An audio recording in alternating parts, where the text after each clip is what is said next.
Hello and welcome to the reprise of our first webinar in BALLE's second annual Accelerating Community Capital Series. I see folks are dialing in and joining us as I speak. My name is Alyssa Barron, and I serve as the Managing Director and Network Services Director at BALLE.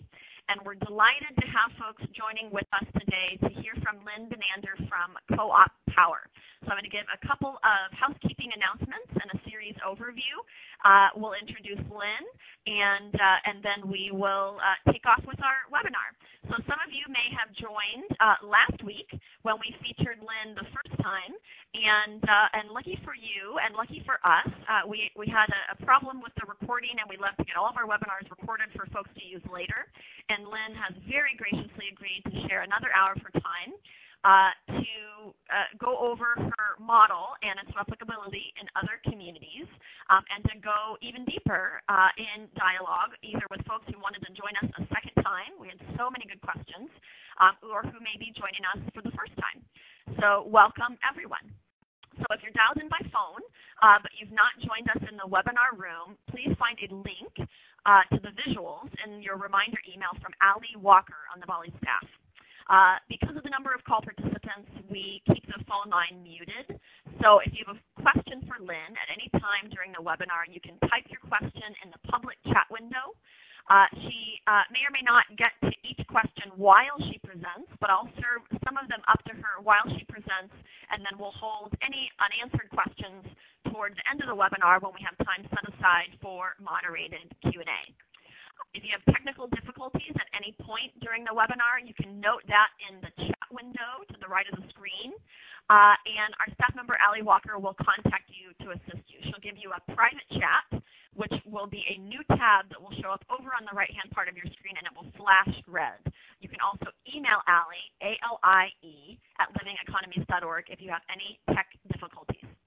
So this series, this Accelerating Community Capital webinar series, is held the second Tuesday of every month at this same time, 10 a.m. Pacific. This second annual series we ran last year as well. This year we'll run the whole year, January through December 2012. It's co-hosted by RSF Social Finance and Slow Money, and we have a number of other folks who help us in finding the best content and designing our webinars, including Portfolio 21 investments.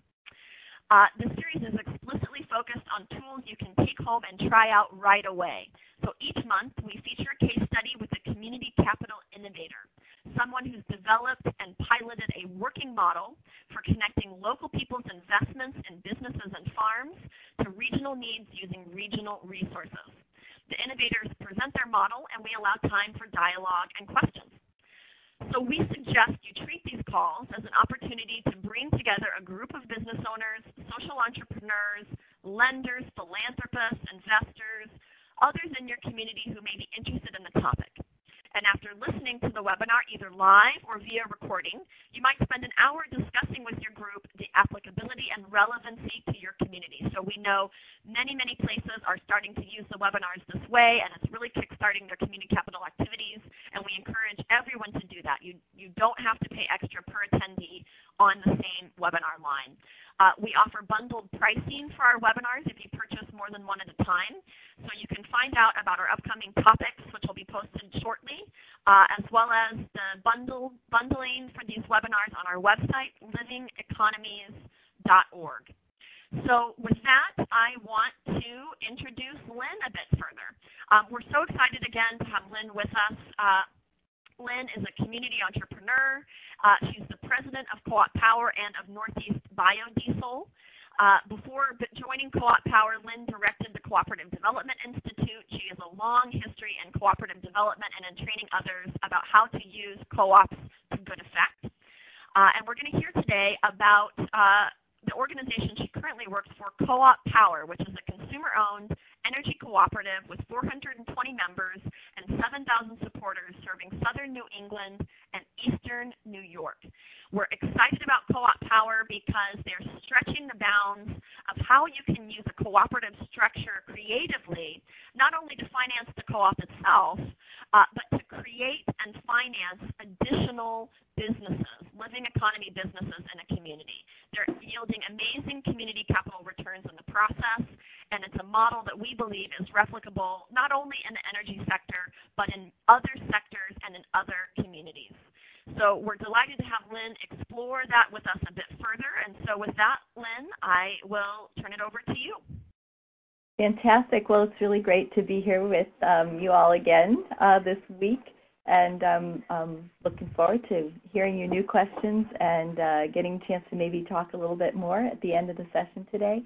I'm going to go ahead and share my desktop with you all.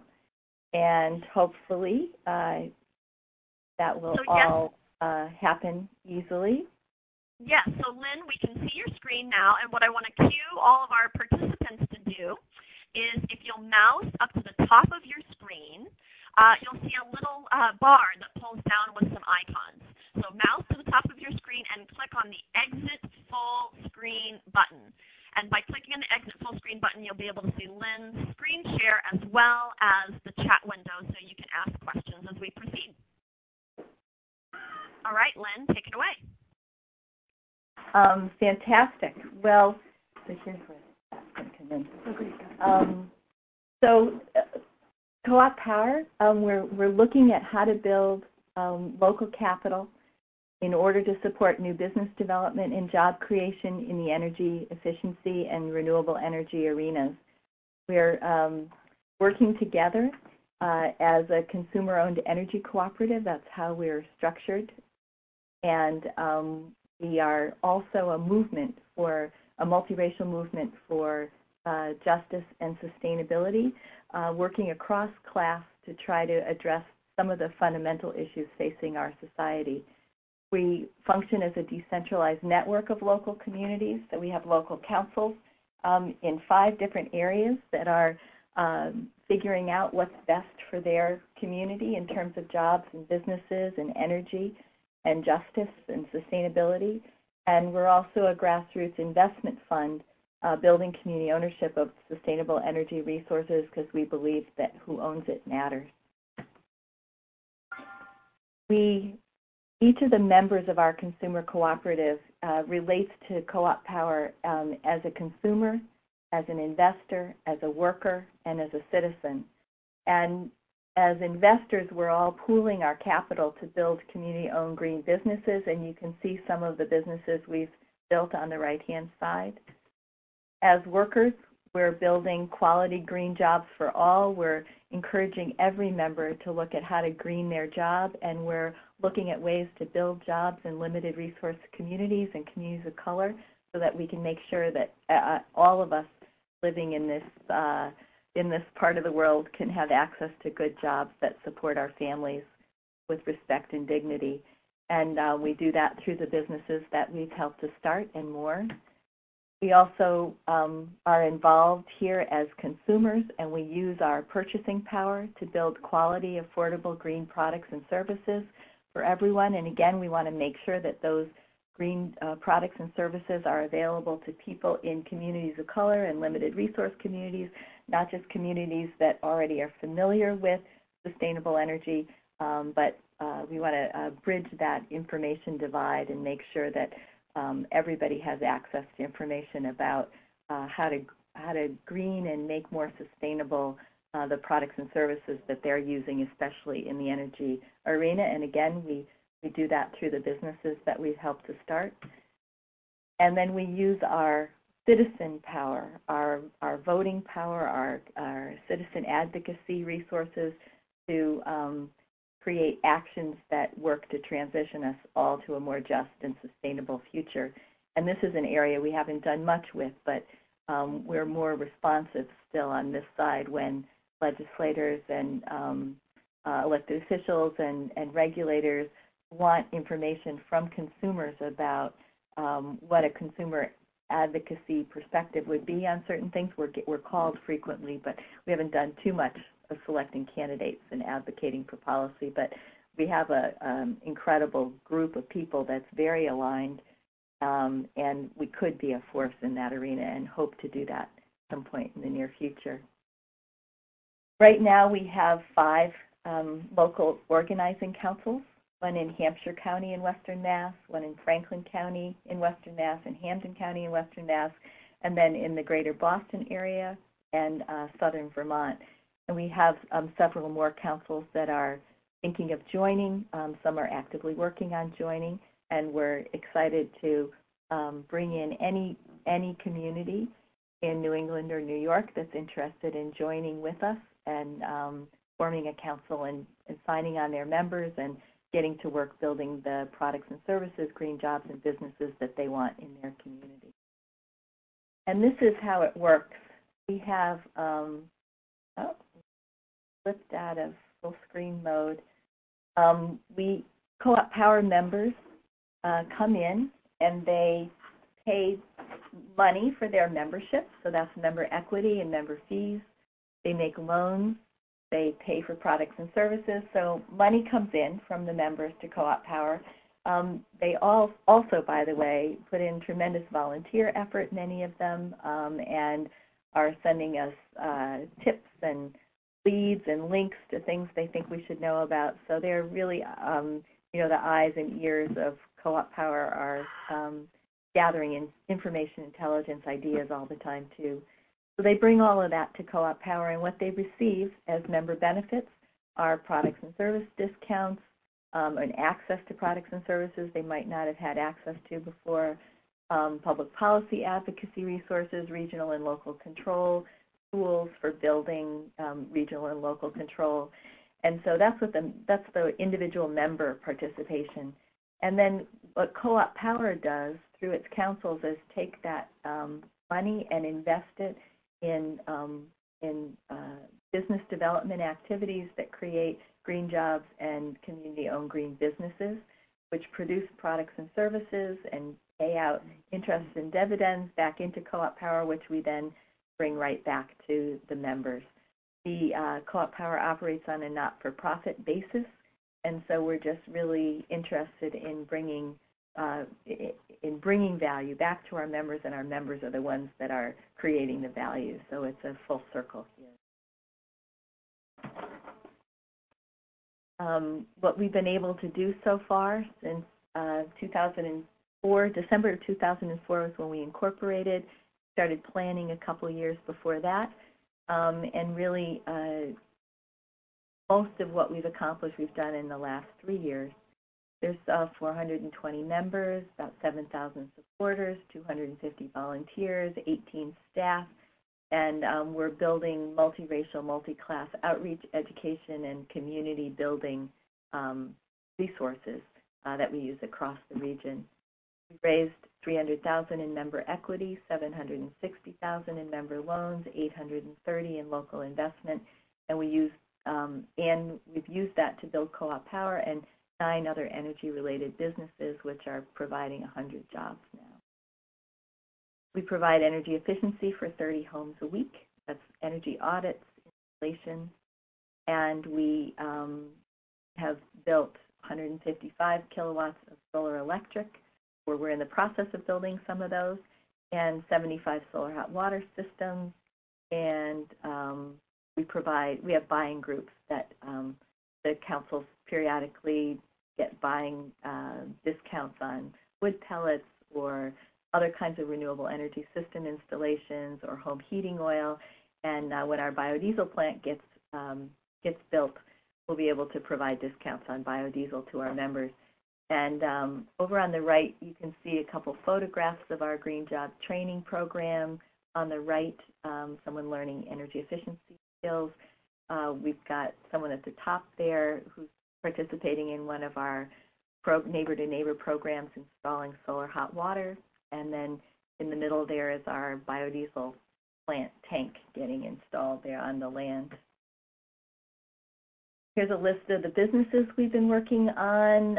Northeast Biodiesel is due to launch this spring. Lynn. Energia started in 2009.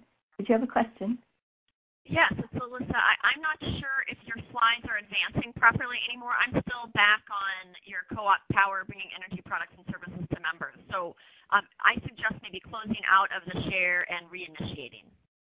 Interesting. That's always good to know. So we'll just give you a moment to pull that up, because I know you have great slides, so we want to be able to see them. Okay, perfect. So I'll let you navigate to the current slide. Did you turn on accomplishments? I am seeing accomplishments now. But you missed it last time, so I was telling you about these pictures you couldn't even see. Perfect. Yes, now we're here. And so I'll remind everybody that we send out afterwards, in addition to the recording of the webinar, a copy of the presentation slides. So if you missed anything, you can always sync back up afterwards.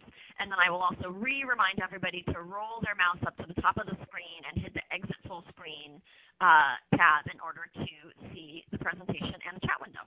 All right, Lynn, I think we're back in business. Thank you so much.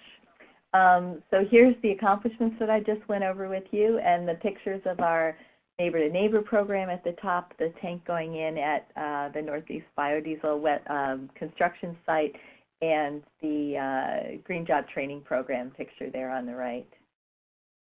And here's a list of our community-owned businesses. Northeast Biodiesel starting up this spring, Energio that we incorporated in 2009 that's providing energy efficiency resources, primarily for multifamily housing and for commercial installations, commercial businesses. And then we have 5 solar installation businesses that we've helped to start, a thermal window fabrication business, a couple of green electricians that we've supported their business development.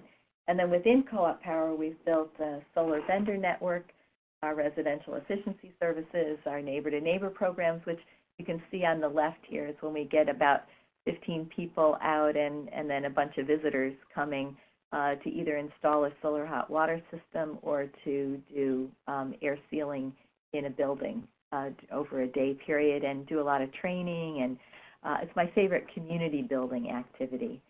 And then we also have our community solar program where communities can, councils can work together to own some larger solar arrays. A little bit more information about Northeast Biodiesel, which is our the biodiesel plant that we've been working on now for 10 years. And so it's pretty exciting that it's coming, looks like it's going to come together this spring. And it's a $3.5 million project.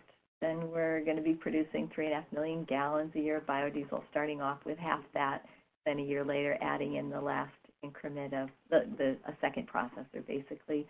We're making biodiesel from recycled oil and yellow grease. It's the best environmental approach to biodiesel production. And we'll have 15 jobs coming up very soon. It's actually the only clean fuel that can be used in farm machinery and anywhere you need diesel engines, snow plows and school buses. It really improves the indoor air quality within those vehicles for the people like the kids that have to sit on that school bus for an hour, and reduces asthma and emphysema and other kinds of respiratory illness. So we're very excited to be able to provide this fuel to our community. And one of the interesting things is how we did it. Well, first of all, the story about financing Northeast Biodiesel is a long and amusing, interesting, and frustrating one at times. And we tried to raise the money we needed to build this plant in several ways, and we just most of them didn't work. And so at the end, we tried venture capital, we tried bank financing. At the end of the line, we've come back to our community and said, please help. So in the last 9 months, we've raised $620,000. So we're pretty excited about that. And it's came in $500 loans all the way to $275,000 loans. So we've got a multi-class community that's providing this support, and people are digging deep and figuring out how to make this work together. When the business launches, it's going to be owned 70% by Co-op Power, 17% by investors, and 13% by staff. And what's interesting about that is that the equity, $125,000 came from Co-op Power, and $830,000 came from the investors. So if you were looking at a traditional ownership model, that proportion would be reflected in the ownership structure. How much equity you put in usually determines how much you own. But we created a rather innovative private placement memorandum, which is the contract between actually Northeast Biodiesel and the investors, where the investors said we are committed to long-term ownership of community ownership of the plant, and we actually don't want to own it for very long. So if you give us most of the proceeds, most of the profit from the plant for the first 10 years, we'll turn over our ownership share in exchange for that. We'll give you majority of the governance rights now, so that it'll be majority community owned even now, and just buy us out over time. And then Co-op Power decided to use those resources to have this to give the staff a larger equity share in the plant. So what's going to happen after 10 years, when the investors are bought out, the staff will have a 30% ownership share in what will likely be a $10 million a year enterprise. So it's kind of we're pretty excited about how the investors were willing to partner with us to make this happen. One of our earlier attempts at working with a venture capital firm yielded a $2 million offer where they would take majority ownership and sell it all at the end of 3 years, and then we would end up with a little bit of money at the end. And we went biodiesel for generations, so that didn't really meet anything close to what we were looking for. So we're very excited to find investors that were willing to do this with us. Energia, on the other hand, while Northeast Biodiesel was a 10-year development project, Energia was a 6-month development project. In 6 months, we wrote a business plan. We raised $540,000, partnered with Nuestras Raíces and Nueva Esperanza in Holyoke in order to recruit and train young people to work in this business. And it's been going strong since November of 2009, providing energy efficiency services to multifamily and commercial buildings and residential. So we're pretty excited about all that. And here on the top right is our first graduating class from the Green Job Training Program here in Holyoke, and we're just really impressed. And many of them are supporting families, and they've moved from the training $9 an hour. They're up to $17 an hour, many of them, and so we're just very proud of how much these young people have done to make a difference in their community. On the bottom left, you can also see a picture of some of the folks in Boston who are working on our energy efficiency crew startup project there. People in Boston decided that having an energy efficiency crew that could go into homes in their community and look like people in their community was a really important resource to offer, and so that's what they've been building, and they've just raised $75,000 to launch their crew, bought their trucks and their equipment, and we're looking now to hire the supervisor for that crew, and once we do, we'll be all ready to go. So that's pretty exciting too. And so here's how it works. The local organizing council engages in community dialogue, decides what projects, what green jobs and green businesses and green products and services they want in their community. They sign on new members and recruit loans, and the Common Office provides the business. We write the business plan for them. We help them figure out how to capitalize that business. We provide project management, legal support, and help them run their green job training programs to make sure that people in limited resource communities and communities of color have access to the jobs that they're creating. And on the right, you can see the top photo is a picture of one of the last neighbor-to-neighbor project that we did, installing that solar hot water system up there, and you can still see the ropes that we used to tie people in up there on the roof to put in those panels. And about 15 of those people were actually on the crews that put that system in. 5 of them were working on the roof, 5 of them were working on the tank, and 5 of them were installing the pipe run in between.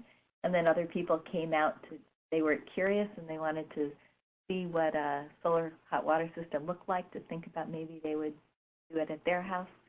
On the bottom left is one of our leadership training groups that came to figure out how to build local councils in their area, and on the right is one of our trucks delivering energy efficiency services.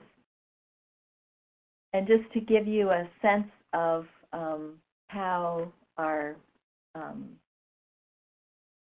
things have developed, we started in 2002, beginning our own business planning. And let's see, I've got a question here. Is the increase in staff ownership after investor buyout compensation for staff sweat equity in getting the organization and projects off the ground? Having a hard time figuring that out.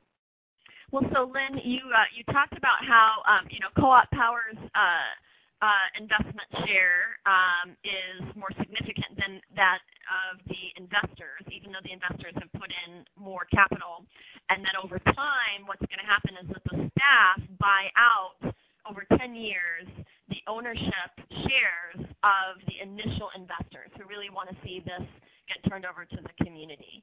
So that ownership share on your slide for the staff increased over time.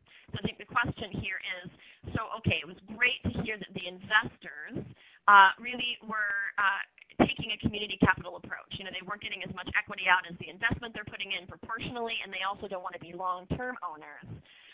But how did you decide who buys them out and then who gets that equity after the investors are bought out?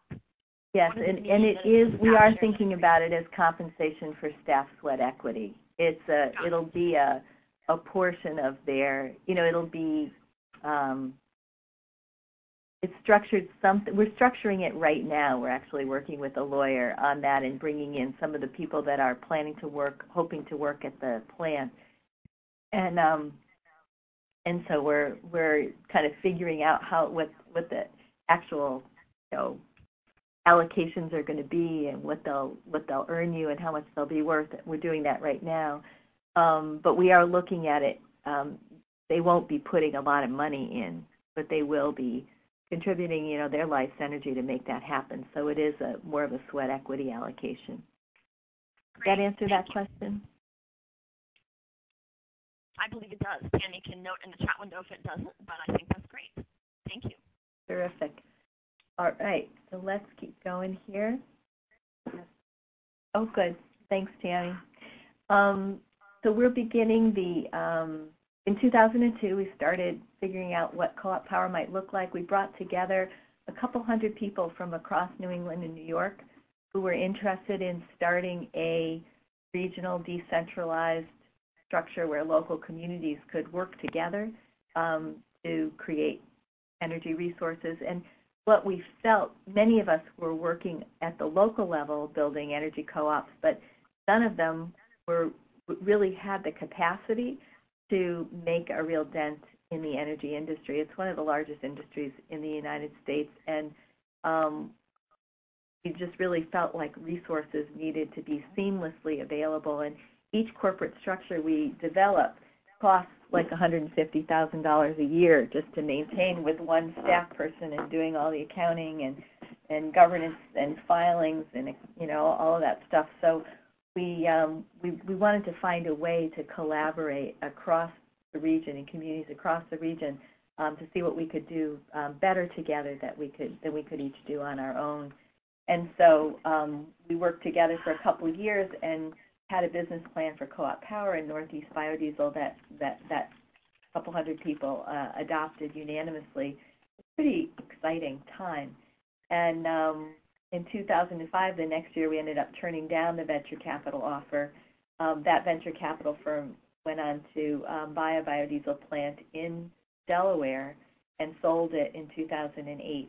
So our worst fears were kind of documented there, and that's what they said they were going to do. So the members felt good that they didn't build the plant in 2005, although we might have looked better to the bankers. We weren't accomplishing our mission.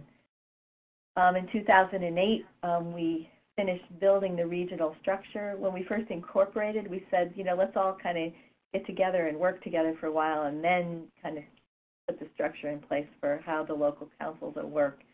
So in 2008, we adopted the structure in our bylaws, and it actually took us, we adopted the theoretical structure, and it wasn't until 2009 where we actually had it implemented in the bylaws. So we've only been doing the regional structure for a couple of years, and we're having a big retreat February 3rd and 4th to kind of work out more of the details about how we're going to support the movement side of our business. In 2008, we also launched our regional residential solar installation programs by building a network of vendors who would give a discount to our members. And we launched our green job training and linked that with our green business development efforts to make sure that the justice agenda was really being met in all that we were doing. Co-op Power of Hampden County launched Energia, which I told you about. And then in 2010, we created a power purchase structure for community renewable energy projects so that we could build community scale projects. Our thinking was that if we're really looking at the justice agenda, we want clean energy for all. Having wealthy people, wealthy white folks put solar systems on their roof. Really, we weren't interested in having that be the focus of our work. We were happy to do it, especially to get training and skills developed and start getting some of this out and increase our own expertise in renewable energy. But community scale projects use every dollar much more effectively. They return more energy per dollar for larger systems because it's just taking advantage of the benefits of scale.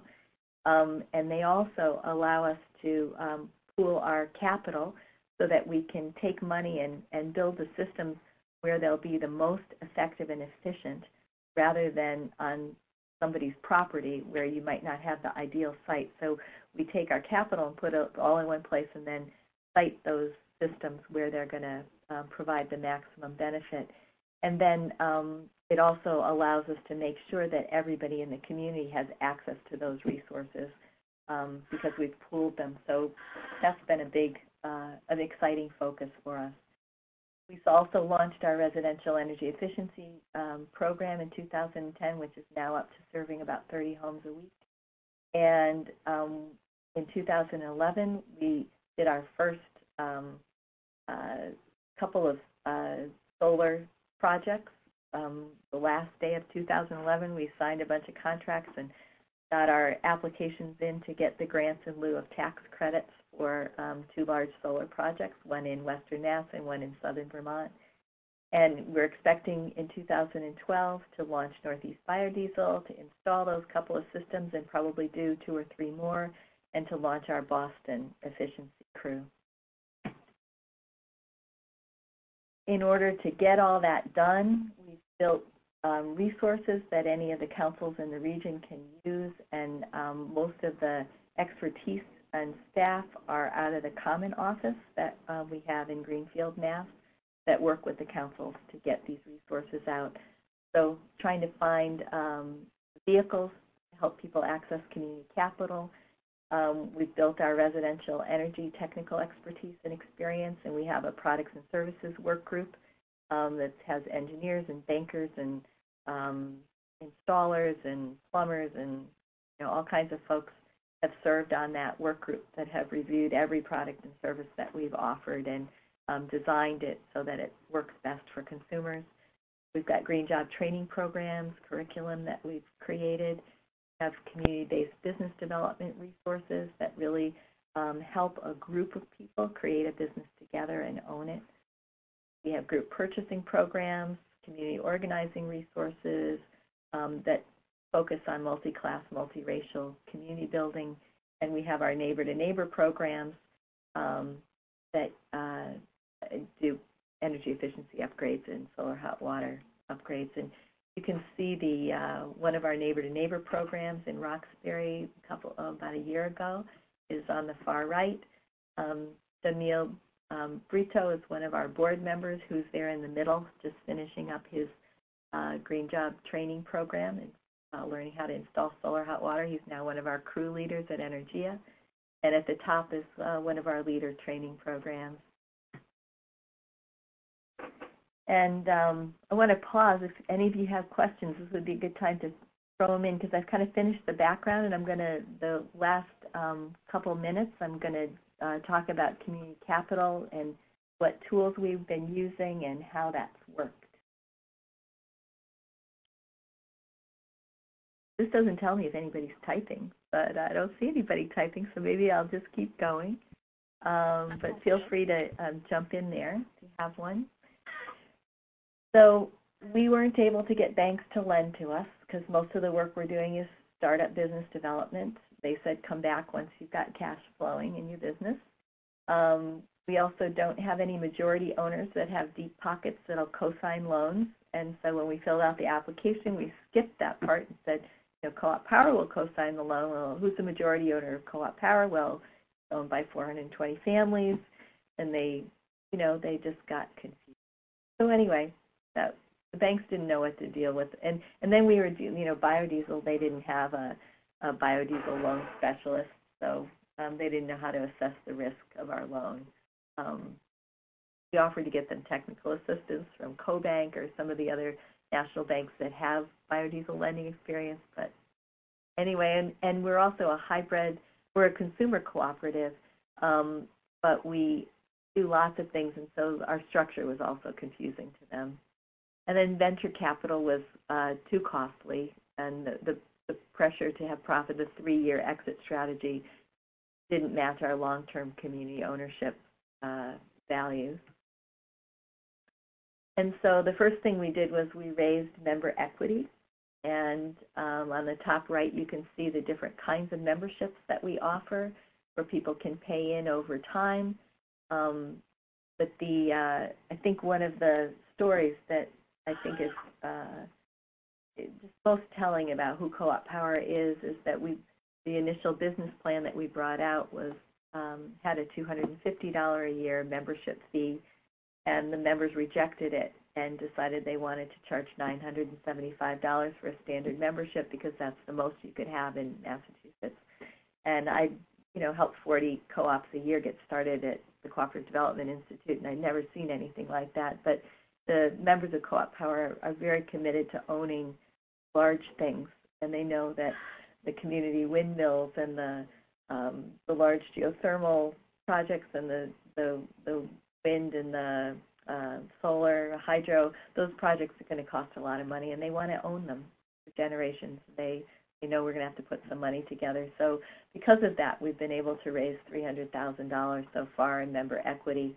And some of our members, we've returned their equity because they left the co-op, either moved out of the area or passed away or something. So this is we have $300,000 now, but we've actually raised a good bit more and returned some of that. So, and the major qualities of our memberships that allow us to not register them as securities is that one, Massachusetts has a co-op and nonprofit security exemption. Our shares don't increase over time. Our shares are non-transferable, and this, in terms of securities law, means that we don't have to register them. And to find out if you have a securities exemption for co-op or nonprofit activities in your state, I think all you have to do is go and type in the name of your state and say Securities Division Co-op exemption, and my guess is something good will come up. You can do that in Massachusetts, and it shows up there. The second way we've raised money is that we've offered loan programs, and we've actually got 3 loan programs that are in place right now and one more that's coming on for members in the state of Vermont. These 3 are for members in Massachusetts, and they have different terms depending on how much risk there is and how much the business can afford to return. And we always give our members the option of paying less than the maximum of getting paid less than the maximum amount of interest. And so many choose to either donate the interest to our nonprofit activities or to just take less interest just so they can better support the business. And in order to really work well with the securities division in the states where we're located, we offer the loans for a limited time for a specific project. When we talk with people about the loans, we don't talk with them about how great an investment it is. We talk with them about the cooperative and social purposes of the loan. We offer a relatively low rate of interest given the risks involved. They can't transfer these notes except as a gift to immediate family members. We include a lot of information when we let people know about these loan programs, send out annual reports to all the lenders, and we notify the state security division requesting no action before we launch the program. And this is a new policy of ours. We didn't do that at the beginning, but we're getting to know the security division staff in the states where we're working, and finding that it's just it's good to establish an early cooperative relationship with those people and let them know who you are, so if they do get a call, they're able to answer it easily. And their job is to really be consumer advocates in the process, so the questions that they ask are good ones, and it's useful to all be on the same page. And the last thing that we have done is raise that private equity for the biodiesel plant, and we use the Regulation D exemption and registered that with our state securities division. So if you go online, you can actually look that up in Massachusetts registry of all the companies that are making offerings. And in closing, our recipe for justice and sustainability is to build multi-class, multiracial communities ready to take action together, and then build community-owned businesses with local capital, local jobs, serving local needs. All right. Thank you so much, Lynn. So I know for anybody who's joining us that joined us last time, I'm finding myself so much more sinks in the second time around, and so while we're waiting for our folks to ask some questions, I'm going to do two things. One is I'm going to serve a question up to you, and the other is because we're doing a reprise and our numbers are a bit smaller, we have the luxury of maybe talking to each other instead of doing Q&A in the chat window. So what I'm going to do is I am going to right now see if I can talk and do this at the same time. I am going to unmute everybody on the call. So let's see here. Attendees, control audio, unmute all participants. This line is now unmuted. Question come in the chat window, but hopefully everybody can now actually speak up. So if your dog barks, be conscious of now unmuted. You're going on and off mute yourself. So Nancy, I'm going to do Nancy's question before mine. Nancy has said, can you explain what the consumer co-op members get? So Lynn, you mentioned that your ownership structure is actually a consumer co-op. How does that work? You explained kind of their fees, but what do they get in return? All right, so I'm going to pull back up that slide where we did a little bit of that. And basically, what consumer members get, oh, and it didn't work. Isn't that interesting? We can try see it now. Nope. So we have a little bit of freeziness today, but we're doing okay. You could reinitiate the share. So we'll give you a sec to do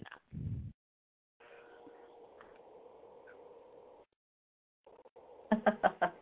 Did it work? No? Yes. Oh, yay, so okay. Folks again can bounce to the top of their screen and hit exit full screen to see the chat window too. All right. Go ahead, Lynn. So what members get is, first of all, they're in a group with other members. So there's a tremendous amount of information sharing about how to work for justice and sustainability in your own life, in your work, in your community. There's a lot of exchanging going on. So there's an education and information resources, kind of the first And then this community connection, community building.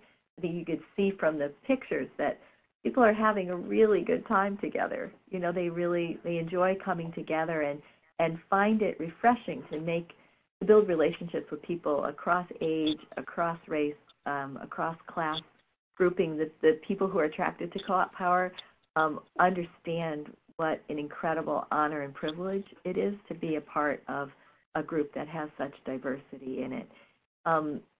The primary reason, though, people join a consumer co-op is to get products and services. So if you go onto our website at products and services, you can see the list of things. So you get discounts on renewable energy systems. You can get energy efficiency work done at your house. You can participate in various buying groups to get products and services with a discount. But then you can also get help finding a job. You can get help starting a business. You know, there's members participate in a lot of ways, and they also have an opportunity to help make things happen. So there's a lot of volunteerism that happens to build community entrepreneurs building things in their own community. All right. Who else has questions? We can hear you now.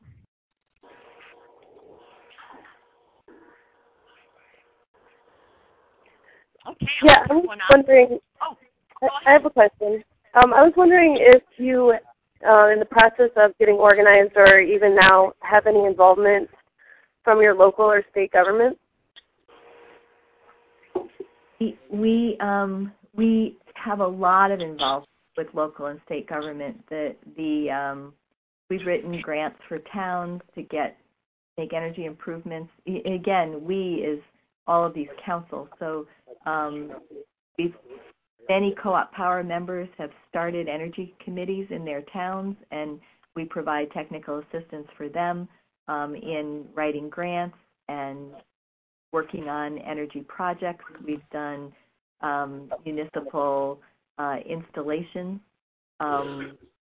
We've consulted a lot with the Mass Division of Energy Resources, the Mass Clean Energy Center. We've worked in Vermont with Renewable Energy Vermont, which is not a municipal, but it does a lot of public policy advocacy there in Vermont. So we've worked a lot with cities and towns and with state government to try to figure out what the role of both official and non-official energy committees is, crafting legislation that will support community ownership of renewable energy resources. You know, we consult with them on a wide range of topics. Thank you. This is Chuck in Columbus, Ohio. I'm curious if there are any BALLE chapter members where, for example, they might become a council to do some of these, to be part of the Co-op Power. That's a fun idea. We're a member of our BALLE chapter here in Western Mass. Pioneer Valley Local First, yeah. Yes. So, Chuck, were you thinking that there'd be interest all the way over in Columbus, or, you know, well, kind of I'm very interested in doing something like that here in Ohio. But I was really thinking of what they've done in Bellingham, Washington, with being, with group purchasing and that sort of thing that they've done to become the #1 green energy provider in their area. That the business people initiated that first, and I'm just wondering if there's some kind of way to engage the business members. We have 500 local businesses signed up here in Columbus, and I'm sure they would be interested in some of these things, some of these type of services, if they were to be engaged in some sort of. What I'm thinking of is that we have numerous, like there's Columbus, Ohio, and then we're surrounded by other incorporated cities nearby, so it's a larger metropolitan area. Each of those I'm imagining them forming a council in these different communities and neighborhoods. And then, but I'm thinking in particular of the business owners, that's all, in terms of how they might play a role or not. But maybe this is just something to think through more. Yeah.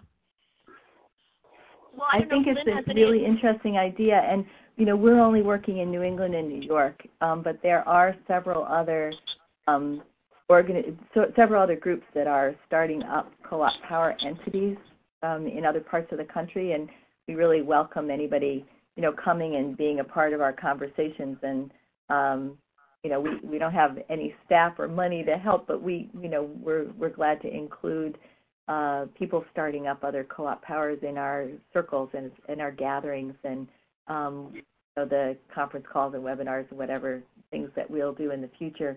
But I think it's an interesting idea to have a BALLE chapter be a council within Co-op Power, because what we've done is we've said that any community with 20 memberships, self-defined community, can join Co-op Power as a council. And so it doesn't have to be geographically based, although all of ours are so far. But it could be a group of businesses, a BALLE chapter that joined as a council. It's an interesting idea, just as an architect of this structure, to add that as one of the kinds of councils you could have. Ooh, Chuck, I hope that you guys at Soul in Columbus will keep chewing on that and maybe bring some additional innovations back to the community. And I see that Nancy Sullivan has asked a question in the chat window about the details of how paperwork works with the member workers. So it says, do they fill out an I-9? Are they under a 1099 as independent contractors? How does that work? If an undocumented worker wanted to participate in the co-op, could they, and what would they need to do? So can you speak a little bit more about your member workers? Yes, and we're still doing the structure, but there's a couple things. We were looking at Northeast Biodiesel is an LLC, and so if the workers become a member of that LLC, a partner in that partnership, they'll then get K-1s instead of employment reports at the end of the year, and that didn't seem like a good idea to us at all. But it does really leave some room, although our lawyer stopped at saying it would be a great place for undocumented workers to work. But I know that other people are doing co-op development precisely in that way too, and we would certainly like to be able to provide employment for a lot of people in our communities. But I think they're going to fill out an I-9 and be employees, just because it protects their most of the people that we're looking to employ. It protects their rights much better than being an independent contractor. The other option would be to create a cooperative, an employee-owned cooperative that would be on management contract to provide workers for all of the companies in our system. It might, right now Energia we structured that as a limited liability corporation with a trust that the workers own. And so there's a 25% worker ownership share there, and the workers own the trust, and the trust is one of the owners of the LLC. Again, and that's just a little bit cumbersome, and it's hard for people to understand, especially if they don't have a lot of business experience. So we're still playing around with options for Northeast Biodiesel. But I think we're leaning toward having either people be worker owners in a worker co-op that's one of the members of the LLC, or worker employees that own a trust. Those are the two options kind of on the table.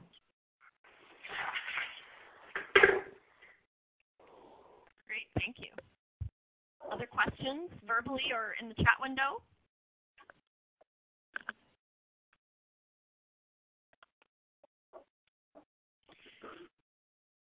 So Lynn, you talked last time about how you found those terrific investors that were willing to front significant investment capital for less than a one-to-one equity share and then ultimately be bought out so you could increase the staff ownership in Northeast Biodiesel. How did you find those folks?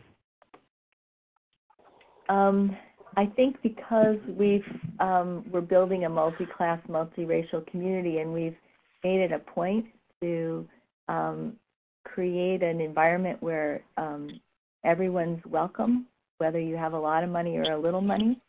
All the people in the communities who are making the decisions about what they want to do and how they want to do it, some of them actually have a lot of money. And finding them, the most important part of finding them for me was actually realizing that people that had a lot of money didn't actually look different from me. I had a lot of assumptions about what people would look like if they had money. They would drive nice cars, and they would live in fancy apartments, and they would wear a different kind of clothes than me and wear jewelry or whatever. I had, my own stereotypes, and those stereotypes weren't actually accurate. And so when we put out that we were, looking for resources for this, we didn't put it out. The people would be there in the meeting saying, okay, well, we want to build this business and we're going to need this much money, and how should we structure it? And somebody said, well, why don't you do a loan program? And so we put up a loan program, and is there anybody here that would make a loan? And people would say, yes, I will. I'll put in, I've got $10,000 I could put in. And, we have a culture where it's okay for people to say that either out in a meeting or in private afterwards with staff, but they're a part of the group deciding they want to spend money on things. And so, and then they have friends, and they bring in other people that have resources that will help make it happen. But right now the money just comes from our membership base. So people have, by creating a community dialogue and bringing all sorts of people together, those people have actually been self-identifying once you've created that space where they can come together. Yeah. And, as the participants last week noted, it's this quality of invitation that's very, very important. It's an invitation to participate in community planning. It's an invitation to, bring all of who you are, no matter what age, class, race, whatever, you bring. It's all welcome. And it's an invitation to work together to make it happen, which includes volunteer time as well as money. Wonderful, Lynn. Well, so I note we're getting close to the top of the hour here, so I wanted to do a couple of closing notes. So as our call participants may know, after each webinar, we email everyone a link to the recording so that you can use it again and inspire others and bring others into the conversation in your community. We also include the presentation materials themselves and a copy of the questions in the public chat window. Since we've done this one twice now, we'll have a combined chat window, but also Lynn was really wonderful, and she took all of the questions from our last webinar. Gosh, I think we must have had 30 to 40 questions. And she, in addition to answering them in our last webinar, she has written some answers that we'll provide again along with the call materials. So, so grateful to Lynn for sharing your time and with us twice, and for letting us see behind the curtain about how all of this is working. I encourage everybody to check out the Coop Power website, which has lots of wonderful resources as well.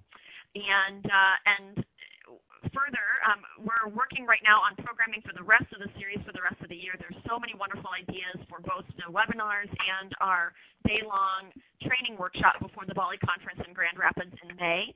So we're still collecting ideas. You can send those to me at Alyssa, ALISSA, at livingeconomies.org. We always welcome ideas for this series. And in the meantime, on our website, livingeconomies.org, you'll see our coming webinars get built out and advertised in the coming days and weeks.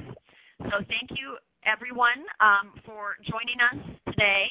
And we'll look forward to continuing the community capital conversation with all of you next month. So take care. Thank you again, Lynn. Thank you. Thanks.